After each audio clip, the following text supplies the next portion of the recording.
everybody. Are we awake? Huh?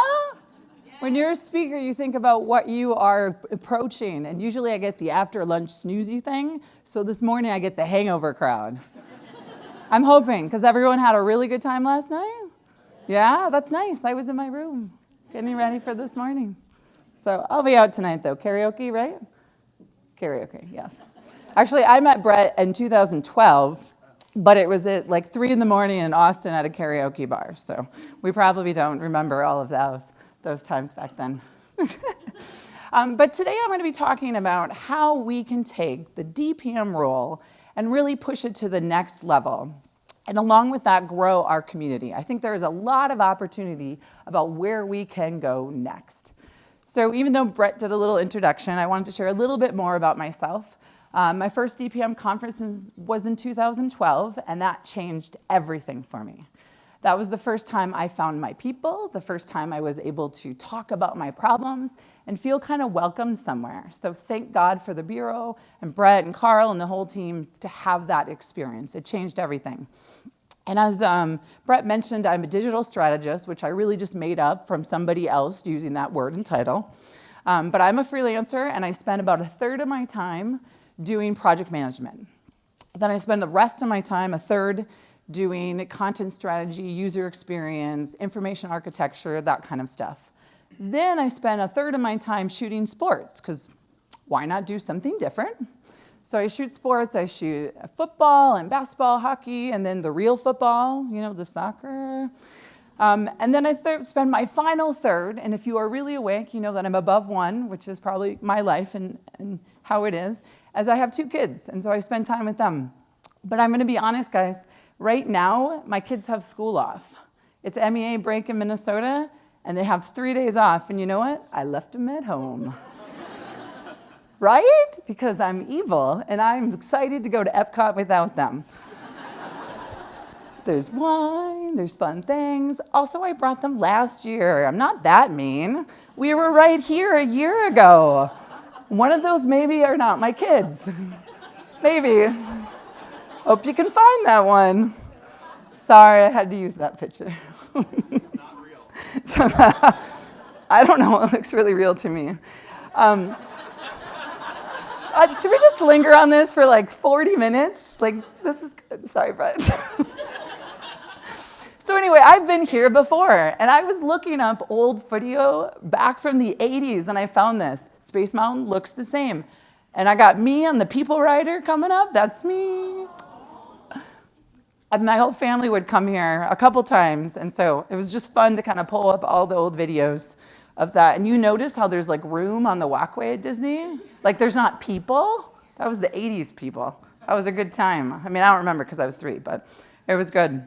But I am one of 3 daughters. I am the youngest. Anybody else a baby of the family? Best ever, right? We got to stay out later. We got to cheat the rules. And I got my ears pierced 3 years early. It was a big deal. My sister was pissed about it. Really mad. Not the older sister. My older sister was 7 years older, so she didn't really care. But the middle sister, probably because she was just a middle sister, she was kind of upset about it. And as you know, when you have a sibling and you're kind of close in age, you guys fight about things, right? And maybe say things that are not so nice to each other. But I never did that, and I was perfect. But there was something she said to me over and over that really stuck with me, and probably she said it twice, but I just remember this distinctly. She had a campaign against me and told me that you are an accident. I know, right? My parents didn't want me. They didn't mean to have me. It was really sad. I mean, I didn't believe it that long. She also told me that when it lightens out, if you sit on the toilet, you'll get electrocuted and die. I believed that for a long time, and I am really glad yesterday during Crystal's talk, when it was thundering out, we were in here and not in the bathroom. Because that's some scary stuff, guys. But it makes me think about how words can impact our lives. How are we talking about things? How do we talk about being a digital project manager? How are people talking about us? Are we giving the right message? Are we elevating ourselves in the way that we should be doing it? And I don't know if we are. And I'm going to pick on some people a little bit And maybe the rest of us for calling ourselves things and talking about our role in a way that maybe isn't the way we want to be doing. So it turns out there's a lot of podcasts and blogs and books out there that talk about how we're an accident. And I mean, honestly, like has anyone else said, I'm an accidental PM? The thing is, though, it's got a negative connotation. It's sending a message that maybe this is really not what we want to be. So I think we should think about how we're talking about ourselves and leveling ourselves up. And turns out there's some research out there, as research is, about how it impacts us. So every time we put out a negative statement about ourselves or somebody else does about us, it takes 3 interactions to make it neutral. So that means someone says a word, that means you got to have a gesture. So like if I'm frowning, that's a negative interaction. And to make it a positive relationship, you got to do it 5 times. So there's a lot of impact in just a little word that we're saying and putting out there. There's also things that can happen with the brain. I think Patty talked about this a little bit today, like there's stuff going on, and so like when positive words are said, your front is excited, you're motivated, you're moving, then for some reason negativity goes to the middle of your brain, and you kind of shut down, and you're just not acting the way you want, and your alarm bells are going off, so there's actual physical things happening to people when words are said out loud. And then one of my favorite studies I found out, which is really, I think, cool, and some people are questioning all the scientific validity to it, but just go with me on it because I think it's kind of cool. A Japanese scientist, Dr. Emoto, found out what happens to water when it goes from a liquid state to a solid state. And when it freezes, when you give it certain vibrations, what changes the molecules? So it turns out you can do a lot when you say certain things to it. So the image on the left is when he started with polluted water. So polluted water doesn't look very good and clean and mucky. And when someone said a prayer to it, it turned into this beautiful crystal. So we found some interesting results. Here's what couple love looks like, where it formed multiple. Here's what cannot looks like, and it broke down. And this is someone literally standing and talking to a jar of water, which is kind of weird. But this is what happens. There's so much impact. You disgust me, and evil, right? So, whether it's completely scientific or not, I think it's really interesting to think about how words are impacting us and what we're talking about. So let's shift the blame or the conversation away from us, right? Let's talk about what maybe our peers and our clients and our managers are doing and talking about. I met this owner of an agency about 6 months ago at a content strategy conference, and he had no idea I did project management work. And he was talking about how many people he had there, and I was like, oh, well, why don't you have a project manager? It sounds like you got 9 people. You probably need one. Oh my God, I never want to have a project manager. They provide absolutely no value. I don't want to pay for that role. And then he contemplated a little bit, and he said, oh, well, I guess I probably want someone to do my schedule someday. I bit my lip, walked away, stopped that conversation. But I've heard this places. I've heard how you can just hire anyone to be a project manager. Just slide someone over from HR. Oh, I don't really need to pay them. I don't need to search for this person. It can just be someone. The last place I worked at moved someone from the front desk calling into that position without any skills. Now, that doesn't mean you can't advance, but they didn't have the skills to do it because they just didn't value the role. What about our clients? Anybody hide their hours inside of like an admin fee?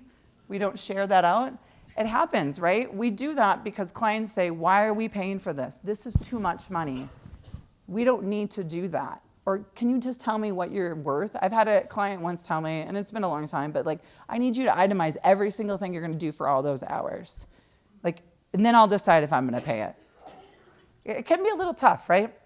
And then our peers can be a little challenging, and sometimes it's because these folks haven't had a good experience with a PM. Sometimes they just don't know what we're doing, right? So it's not because people are trying to be mean, but they just maybe don't know what all the value is. If I gave up on a developer every time they pissed me off, right? Yesterday, come on, but they get away with it. So I think there's just this experience around us, and I'd like to change that conversation because it's not all negative, right? There's a lot of positive stuff going on, but I think we need to go to the next level. I think we need to level ourselves. We need to change the conversation.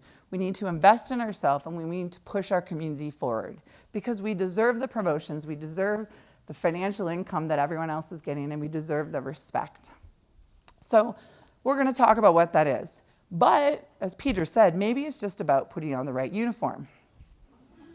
We could do it. I think flag. Come on, who's with me? All right. Silliness aside. These are 5 things I think we can really focus on to get to the next level. So we're going to talk about values, branding, mentorship, freelancing, and being a leader. Okay? So let's first talk about values. And here's what I'm saying. You got your personal values, your family values. I want you to think about what your core digital project manager values are. And Crystal went through this great document yesterday that outlined and completed kind of personal with work together. If you're going to do that template, which is awesome, I want you to make sure you're really honing on what you want in your role, what you value, what is a positive thing you need to have, what are things you don't want in that role. And when you clarify that, you're going to have a very clear direction about how your role should advance, what relationships you should be having internally, and how you should be working with clients. I had a situation a couple years ago where I lost my job unexpectedly. I was part of a round of layoffs, and I did what most people did. I had a party and drank. I sat around for a little while in sweatpants, and then I was like, crap, I got to get a job, guys. So I got on the phone, I started talking to people, and it was going really well. It was in multiple interviews. It was ready to get offered, and I told my husband, like, this doesn't feel right.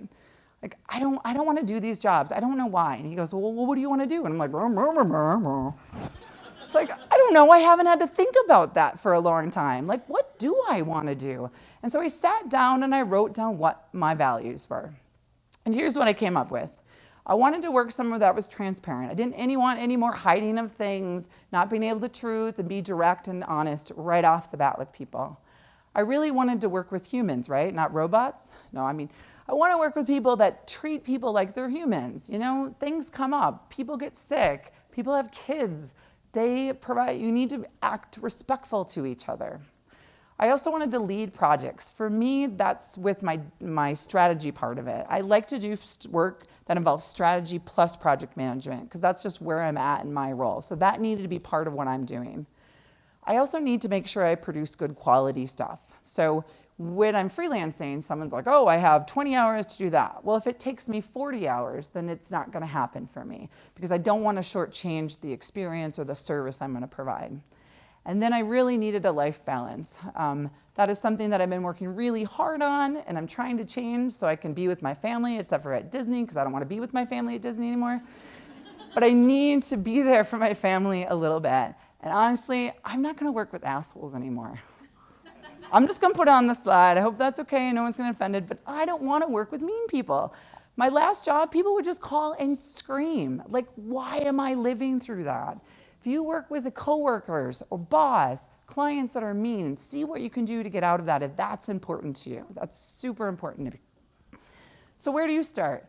I'd suggest starting with writing things down. Get a journal, get some time, and contemplate what you really care about. You're going to have a couple rounds of this drafting to try to really define what it is. And you might want to think about meditating. It turns out there's a study that says if you meditate on this one question, you will have happiness forever. Now, I haven't done this yet, so I'm not sure. So I'm clearly not as happy as I could be. But the question is, what is my deepest personal value? So replace it with what is my deepest DPM value? They did a study with MBA students that they went for 10 days, and 1 to 2 minutes every morning, they contemplated this question. And the results were that 80% of them were much more productive, much more efficient, and very just happier people. So I think that's worth it, just thinking through, redefining who your value is and asking these questions. Then I want you to define what's a non-negotiable. Because it's nice to be like, well, these are my 6 things and I'm never going to take a job that I can't do that. That's not realistic. So decide what you're going to be flexible about. Because I'm really bad at work-life balance, I will suffer for 1 to 2 weeks. I will not suffer for 3 months anymore, but I'll suffer a little bit. But I won't work with mean people anymore. So figure out what you just can't change and then how that maybe changes your relationships and what you're doing. And then finally, share. Studies show that when you start sharing your values, they tend to be absorbed by the people around you. Now, I'm not going to be crazy to think that maybe a 10-person company versus a 1,000-person company, your values will be absorbed differently. But at least people are hearing you. They might be incorporated into your team. You might find that others around you value the same thing and some changes can happen. The other thing that happens is when you say them out loud, you have to clarify them for yourself. So it's important to be talking about them and pushing that out there. The second thing I wanted to talk about is about being your own brand. So everybody probably works somewhere and they have a company that has a voice, a story, a brand, they've got some visuals with it. But I want to talk about what your personal brand is. What are you telling your story about? Ooh, I went too fast. So think about all the interactions you're having. So you have already decided a judgment about me today. And in the next 30 minutes, I'm either going to make it worse or better, hopefully. But that is the interactions. It's how I dress, how I'm presenting myself, how I talk, the emails I send out, how I walk into a room, if I bring snacks to 3-hour meetings. All those little interactions are defining how people perceive you. And it's important to be telling that story. It's important because it helps you define what you want. It kind of piggybacks on those values there and pushes you further of what do I want? Where do I need to go? And that my brand needs to match that.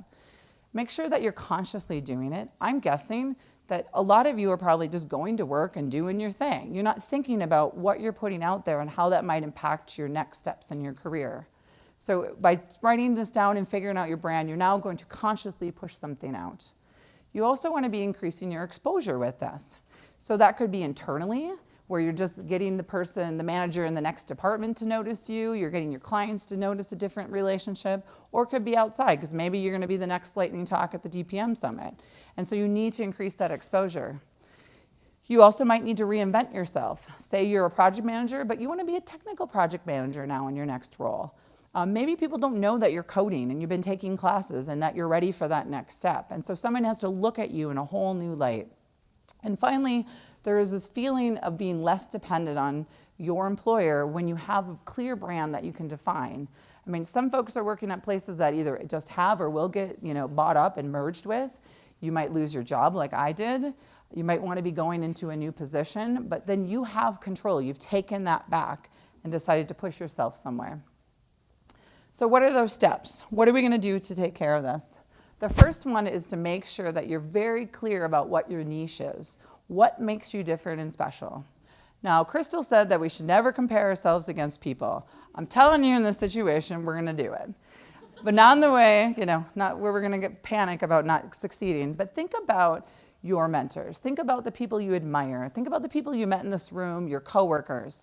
What are they doing? And how are you different? How are you doing you? What makes you different and special? Maybe you're the one person in this room that has brought every single project in on budget and on time. And if you are, let's have drinks tonight because I want to know what the secret sauce is.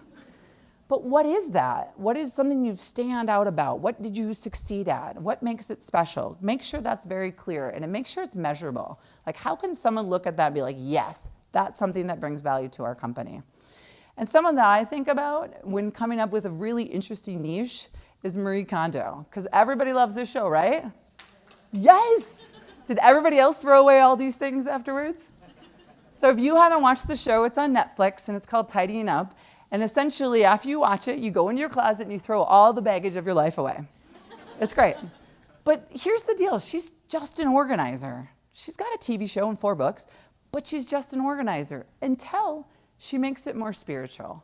She sits and prays with the homeowners. She's talking about the spiritual lift and getting rid of things and thanking it. She turns it into this exercise of healing. And that's different than someone else just coming into your home. So that's her tiny little niche that she has. The next thing you want to do is to make sure you have a plan, right? We're PMs, we can do this step. We have to have very clear goals. What do you want to get? Do you want to get a new job? You want to get a promotion? You want to move over to this department? What is your goal of having a brand? Maybe you just want better client interactions. It can be tiny, it can be big, whatever it is, it has to be known quantity. You need to have a timeline for it and you need to be proactive about it. To continue on with the I'm a really fun mom situation, this is what I made my kids do this summer because I'm just that cool. Every week they had to work on something that I thought they needed to improve upon. So I made a schedule for every week and we checked it off. Now I'm not heartless. I gave them a Lego set afterwards at the end of this when they achieved it. But part of this that we wanted to do is rebrand what our family was like around being sporty. So last summer, my kids would go to my mom's house every couple weeks and stay overnight. And they came home and they would just cry for hours. And I was like, Grandma, what did you feed them? They're like, donuts, sugar, what's going on? And I figured out what they did was they were playing with neighbors. They were exhausted with playing with neighbors. And that's because I live in a neighborhood with 8-year-olds, 7-year-olds, and 6-year-olds. There's no children. It turns out we used to run outside all day. My kids don't do that. And while they're just fine, like I need them to be fit, like normal child fit. So our whole goal was to do a couch to 5K along with all this other fun stuff at the end of the summer to rebrand how we are as a family. And here's a picture. Ooh, here's a picture from one of our races. It was a mud run, and you can tell who was not delighted about that fact. My poor daughter. She was really angry about it. But it was great. And then we ran our 5K, a couple weeks later. But what's happened after that is we all approach it differently now. They want Minecraft time, we exercise together. We get out of the house, we go for walks. And we had a plan and we did it. So not quite the same as what you're gonna do at your job, but we had a clear, defined plan, dorkily written on a chalkboard. Now you want to make sure that you know how you're going to make it visible and across what channels, right? So if you need to make this externally visible, we're thinking about presentations, podcasts, blog posts, social posts. What are we pushing out to people? Or internally, how are we going to get the attention of the next manager? How are we going to change the relationship with our client? So once you set your goals, your differentiation, figure out what channel is the right thing and what visibility that you want to have. So I know a guy, just one guy, and he's a developer in the Drupal community. And he had this situation a couple years ago where he worked at an agency where they didn't really do a lot of Drupal, so he's kind of by himself. And he wanted to move and he wanted to work remote. And I met him at a party and he was like, Lynn, you just know all these people. I don't know what to do. I want this thing. And he's like, I got this plan. I go, what's your plan? And it was super cool. He's like, listen, in 2 years, I'm going to sell my house in Chicago. I'm going to go to the East Coast where I want to live. And I'm going to have a new job at a Drupal firm. I'm like, all right, I'll see you in a couple years. And what he did is he had this whole outline plan. First, he started trolling people because he didn't know people, and that's what you got to do on social media. Then he started writing comments. Then he would push out people's content, talk about it. Then he started doing presentations. Then he started writing code and sharing that back. Then he started meeting more people. Everybody knew who he was. He had a little Lego guy, so he had a little brand he'd carry around and take pictures with everywhere. And in 2 years, he is living on the East Coast, remotely working for a really top Drupal company, and he's super happy. And I look at that and I go, all of us can do that as long as we have a plan and we know what we want to do. So we don't have to go get a new job, but we have to know what we want to do and push ourselves to do it. Otherwise, time kind of just passes by, right? So make sure that you're kind of pushing yourself out there a little more than you're comfortable with. That way you can get what you need. All right, let's talk a little bit about mentorship. And I know Crystal touched on this a little bit more. But we're going to talk about a little different angle on this. And so mentorship is really important to make sure that you have a mentor or are a mentor for someone. But first, let's talk about Phil. This is my dad, Phil. He turned 80 2 weeks ago. Kind of exciting, nice guy, totally nice guy. So all the things I say after it, we can stop recording and you'll keep it secret. So my dad is the kind of dad that we don't really talk much. So like when he calls me on the phone, like that means for sure somebody died. I don't know, does anyone else have this relationship with their parent? Yeah, right? It's like he loves me, but I'll see him when I'm gonna go to his house. It'll be fine. And so I distinctly remember the 2 mentorship type conversations I ever had with him in my life. One was in college when I told him I think I'm gonna be a doctor. We all know how that turned out. The second time, he was really excited about that one too. So disappointed. The second time was when he sat me down right before the college to tell me, figure out what I'm gonna be when I grow up. And so we sat down, we're having our little breakfast, And he's like, okay, Lynn, well, you're going to college next week. What are you going to do? And I said, well, I really like acting. Maybe I'll be an actor. And just so you know, I've never, ever been in a play besides third grade Peter Rabbit, and I was Mr. McGregor. So that was just a terrible way to start the conversation. But I have hopes and dreams. Maybe someday. Then I was like, well, I like television, I like art. My dad's like, just stop there. The only way you're going to be successful is if you go into computer science. That is where the future's at. That's where the money at. That's what you need to do. I'm kind of mad that I'm a little bit in computer science and he was right. Dang him. But that's the advice I got. Then I went to college and I got 2 degrees, one a chemistry degree, because I have daddy issues, right? Made my parents very proud with that degree that I don't use at all. And then the second one was the communications and with a television minor. And I sat down with my chemistry advisor and said, later in the year, along in my senior year, I'm like, you know what? I think I love this television thing. I think I'm going to do this. And he's like, well, you're going to really regret that. I said, great. Not the 18 classes I took for this major. Then I went to this public television station where I worked for 8 years, and it was great. And then I was like, oh, there's a job in digital. I'm going to go over here. It's 2008. What's this all about? And so the executive producer I was working with sat me down and said, you know what, Lynn? It will be the biggest mistake of your life if you go to digital. Digital is not growing. Television is where it's at. I'm going to just say he was wrong. Totally wrong. But here's the deal, guys. I hadn't found a mentor. These were not mentors. These were people just giving me advice. Not because I didn't ask them for it, but it wasn't the relationship that I think we all need to foster. The other thing I think it's important to learn by this is I don't think I was open. I don't think I opened myself for a long time to have the advice that I needed to have. Maybe because I thought I was too cool for school, maybe because I didn't know if I needed advice, I didn't know how valuable these relationships are. But if you don't have a mentor, get one. Everybody needs to bounce ideas off of it. Stats show that you'll get, promotions and you get more money. You're happier with your role. It's just what we need to do. So go and find one. I personally don't have one right now, so if anyone's looking for a buddy, I'm open to that. And if you can, then also reciprocate. Mentor someone. Be there and help them grow. And this is what we need in our community. We need to help each other elevate to the next level. And this is great because you will also feel better about yourself. Mentorship has a lot of positive aspects. I tend to mentor a lot more one-off situations. I get folks that are transitioning, probably because of the television thing, so they're going from a different industry or within digital to move into PM role. So I do a lot of that. And then the other thing I tried to do, as Brett mentioned, I started that conference, Manage Digital, and I did it specifically because there was so much energy here that I wanted to in Minnesota as well. I wanted to build up the network and bring people together and have that community there. And so that's something else that I'm doing as well. But how do you do this? What's really important in mentorship? So the first thing is essence. When you have that first meeting, do everything you can to not be a PM. This is not about figuring out the situation. It's about seeing if you guys clicked, seeing if the values are shared, if you guys get along and you want to spend longer term together. Again, it might not be 4 years like Crystal had, which is amazing. You can do it for one time, you can do it for 1 year, but make sure that that connection is there, otherwise you're not going to really want to do it. And then there turns out from the book 1 Minute Mentoring, there's this great acronym. Guess what? It's called Mentor. It's really cool. But it makes sense. This is a book that they put out by Ken Blanchard and Clara Diaz-Ortiz.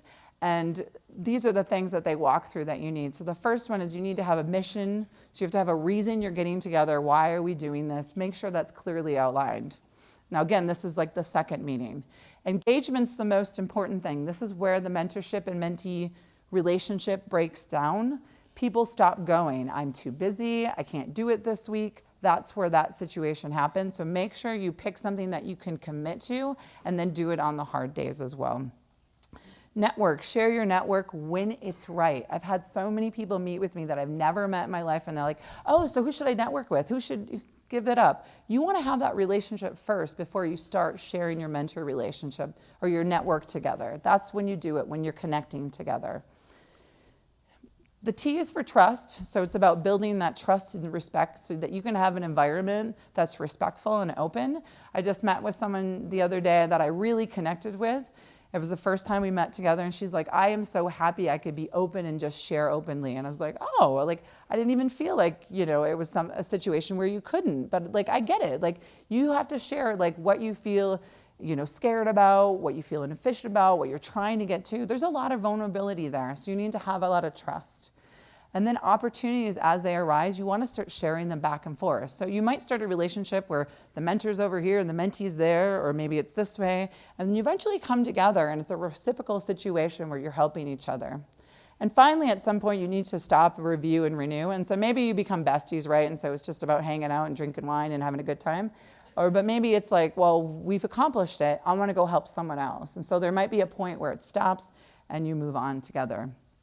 So I have a friend that has like the perfect example of this relationship that I wanted to share. And it's not Tom Cruise. I do not know Tom Cruise. But does everyone remember Tomcat? Maybe some people are too young, but this is Tomcat, Katie Holmes, Tom Cruise. And I am a big Dawson's Creek fan, like really big. And it turns out my daughter's middle name is Josephine, right? My husband says it's because his grandma's named Josephine. That is total BS. He's the kind of dad that when you're like giving labor and you're in pain, he's like, you can name him whatever you want. I don't care. You're doing all the work. I'm like, yes. So anyway, my daughter's named after her character, which is kind of weird. But the whole thing with Tom Cruise is, if everybody remembers the big Oprah situation, right? The couch jumping. So I'm going to share 2 pictures of that because it's so exciting. But this is really just a side note because, I don't know, I wanted to share it. But let's get back to my friend. So he's a videographer. I shoot sports with him. He started getting into still photography, and he hit this point where he just couldn't get any better. Like, he didn't know what to do. He needed to talk to people and get a mentor. So he started reaching out to other still photographers, and it was just like a stone wall. Now, I don't judge the people that didn't want to help him because, we're all in different positions in our life. So sometimes it's like we don't have the right zing together, and sometimes we're just too busy, so it didn't happen. So one day, though, somebody moved into town. His wife. He moved back into town because his wife had family in Minnesota. So any of you that do not live in Minnesota, but you have family back there, you will live in Minnesota at one point. That's what happens to everybody. I'm a lifer, so I'm embarrassed about that, but that's okay. It's going to snow tomorrow. So anyway, so he met this guy, and it turned out this guy, who's a still photographer, shoots celebrity weddings. He shot Tom Cruise's wedding, Brad Pitt's, Blake Shelton, a dude in Minnesota. And this guy let him follow him around. He carried his equipment for weddings. He, did anything he could in the studio to help him. And now their relationship that was like that is like this. They help each other. He teaches them about video. They work together. They travel and shoot stuff. It's amazing. And I get that this isn't in our field, but all it takes is for someone to open the door. Someone that has the experience you don't have, and give each other the experience back. We can do this. We need this for our community. We need to mentor much, much more. All right. The 4th thing is freelancing. And I promise, Brett, I'm not telling everyone to go get a freelance job, even though the stats show that half of us will in a couple years. But, I promise. But what I'm trying to say is, what if we acted like we were a freelancer? What if we went into our day-to-day job and took on the attributes that a freelancer has to have? Which means you're only as good as your last job. You don't like you, they get rid of you. They don't call you back. Your connections are everything. I only get work and get paid when people talk to me, and I connect and we get work that way. Also, I am responsible solely for my girls, to pay for my conferences, to take time to learn. I have to do that completely on my own time. And I have to get myself out of my sweatpants every day. I only do it once a week because I go to a meeting. I have really nice sweatpants. I really upgraded, by the way. My sweatpants game went way up when I started freelancing. But what I'm trying to say is, we go into our job, we're really comfortable, we're just doing our thing. What if we were on that edge of what happens when we merge with another company? What happens if I get kicked out of my office? What happens? Can I live at that level and push myself a little more just in case, just to take care of it? And I think we need to do that to really take charge of where our career is going. Instead of sitting back, we need to be pushing forward. And here's how I think we should do it. We should start by diversifying our skills. Figure out what you're also passionate about and learn more of those things and grow your depth. When I worked at an agency, my first digital agency, we were really small. That was the fifth, number 5 there. So there was tons of opportunities for me to do things that other people weren't doing. So I basically found some holes and started plugging them. I realized I didn't like some things like training and user manuals. I don't really like that. But I did like content and I did like user testing. And so I kind of grew my skills there, which was great because then my employer could fill me in. When the UX person couldn't do it, I could go and do some sitemaps and wireframes. So it makes you much more versatile. We also need to make sure that we're networking. I think I see people at the Minnesota meetup, and it's usually people when they get laid off and don't have a job, and they're like, crap, I need to meet people. Meet people all the time and set goals for yourself. Okay? You've got to walk in a room and say, I'm going to meet this many people tonight. I'm going to link in with them. I'm going to follow up with that one person because I have a question. If you have questions, make sure you've met a couple people here that you're going to ask how they did this. Did you have a document for that? How do you solve that problem? This community will help you. So make sure you're networking wisely and spending your time in the right places. Also, you need to take time to learn. I see it all the time. We're just hustling and hustling and hustling, trying to get our job done, and we don't ever stop to learn. The resources available today than when I started as a digital PM in 2008 are vast. There are podcasts and blog posts and presentations and conferences. This stuff didn't exist back then. So it's amazing. So take time every 2 weeks for 1 hour. You're either going to learn about something that you wanted to catch up on, you're going to stop and think about your projects and clients and what's not going right and think about what they can make better, or just going to sit down and work on your values and do that kind of stuff. That's what you're going to spend time on. And we can do it. Turns out why we're not Bill Gates, who takes 2 weeks out of the year to go to a little hut, little cabin. It's really small, actually. And he drinks a lot of Diet Coke and Orange Crush, which you can also watch on Netflix, inside Bill Gates. I watched a lot of TV recently, by the way. But he goes there, and nobody can talk to him. His family, his friends, nobody. And that's the moment he takes to think. Now, I get we're not billionaires, but we're not any less worthy than Bill Gates. We deserve to think and improve. And finally, get a side hustle. So I'm not saying like go get another job per se, but get involved in other ways that are maybe more unique. The diversity days is coming up at Sparkbox. Like, are you in that area? Can you travel? Is that something you're interested in getting involved in? You know, is there a 24-hour hack in your community? You know, is there some sort of, women in tech industry? What is the thing that you want to get involved with? Because opportunities come up out of that for your career. Finally, we're going to talk about leadership. And I think this one's like the hardest for project managers. And I think the reason is that we don't really have authority, right? We manage people and projects, but we don't actually manage them. We're not their boss. So I hear all the time from people of like, well, they don't listen to me, they don't report to me, I don't have the authority to do it, I'm waiting for approval. And I think that's the problem, because leadership is not about authority. Leadership is just bringing people together on a common goal.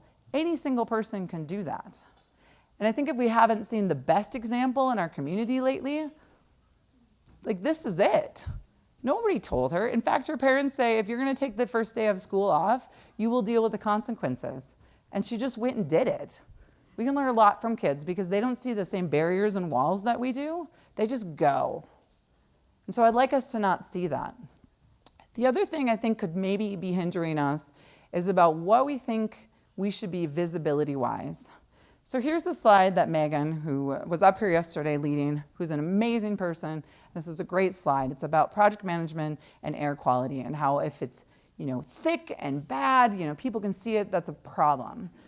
But I think it also illustrates something different and maybe a shift that we should be having. I feel like project management has been talked about, including how I've talked about it, as being in the background. We're making things sing, we're making it move, we're doing it quietly, nobody can see it, it's okay, it's thankless, but we're gonna make it happen. I think we need to go forward a little bit. I think there's space at the table, part of the strategy and the conversation that we can put ourselves into. Now, we're still not gonna probably get thanked, and I think that's okay, otherwise none of us would do this job. But I think we need to be pushing ourselves forward. We don't have to be in the background. We can be out there. People can know what we do. They can see the value. So as long as you're taking it at the right time for the right reason, we can be leading at the forefront as well. If you're in a place where you don't have the respect, the authority, you should start small. Start small in your lane, in your space, your territory. I kind of remember the first moment I did this. It's when I moved to that digital agency. So the setup, guys, is that I took this job. Nobody had been a PM before. There was 4 people that worked there. And 2 of them that were covering those kind of duties, they were told to write down all the things that they hated and put it into a job description. That was my job, right? Turns out there were things I liked to do, so I couldn't be too mad about it, but that was the setup. And then on top of it, the trust was super low. What would happen is every single email from the moment I worked there had to copy every single employee on. Just the, can you come and meet on Monday, had to be communicated to the entire team for like a year until I finally said, I'm done. So while I love these people, I am still friends with them and I learned a lot at the agency, there's a very lack of trust and a bad setup to get started. So nobody really wanted me to do something different than they had been doing. So I started small. I saw a problem, and it really goes around budgets, as often does. And we were asking our clients, we worked with nonprofits, we were saying, oh, we're really going over now. Can you pay for it? And they're like, well, you haven't been talking to us about this along the way. Now, remember, this was me 11 years ago. So I've advanced a little bit since then. But what I did is I would send, this is the budget template. The oldest one I could find was from 2011. And I would take this, and I just made it internally, and I would send the exact same budget out. And I would tell them, red flag or green flag. Like, I will tell you if there's a problem, we should talk about it.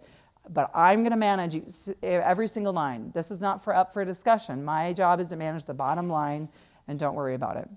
Now, once I did this, it worked well. But I had to spend an hour convincing my team that we should do this. They were panicked about it.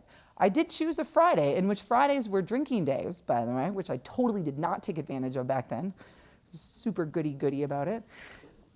But that was a conversation. I was like, please just trust me. Let me try. And they finally did. And that was the moment I broke through. And it seems really small and maybe silly at what it is.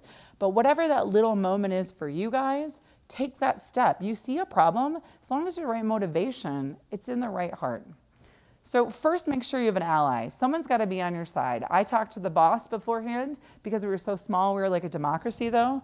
So we all had to talk about it. But I had him on my side going into that meeting. Then you want to make sure you deal with the problem people. Oh, I totally spilled. That was very slick. Yep. So people that are going to show up and they're going to complain about the situation in front of everybody. You need to talk to them beforehand about it privately. Whether you're implementing a new tool or changing a process, those people need to be dealt with and probably not taken out back, though, sometimes. And then you need to find the right time. If you guys just did the biggest project of your life, now is not the time to talk to anyone about anything, about no matter how big or small it is.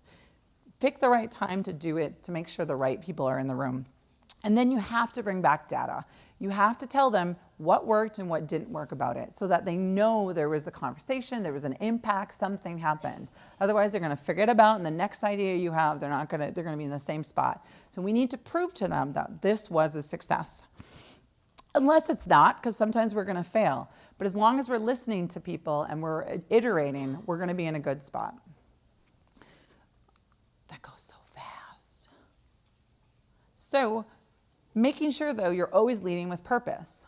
We're not just doing this to get authority, right? We're trying to improve our job and our department, our company, people's lives. As long as you have a purpose behind it and you're explaining that to people, you can rally the troops. They're going to get behind you on that one. So those are the 5 things I wanted to talk about. Really setting up your own personal DPM values, figuring out your personal story. What's your brand that you want to push out there?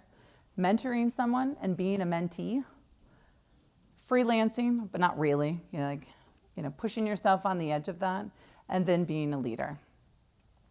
So when you walk away from here today, I want you to think about, where do you want to be in this role? Whether you're there for 20 years, 1 year, are you going to be a lifer? I don't know. It doesn't matter. But when you're in this role, how do you want to impact it? How do you want to change the legacy of this? Like this role is really young, guys. Coming from television, that is like old medium. It has been around a long time. Everybody knew what a project manager did in television. Everybody respected the role. They knew what it was about. When it came over to digital, it was like Wild Wild West, you know? The respect wasn't there. People didn't really know what we do. If we all talked right now about what we do, it's very different. You know, we can impact and change this.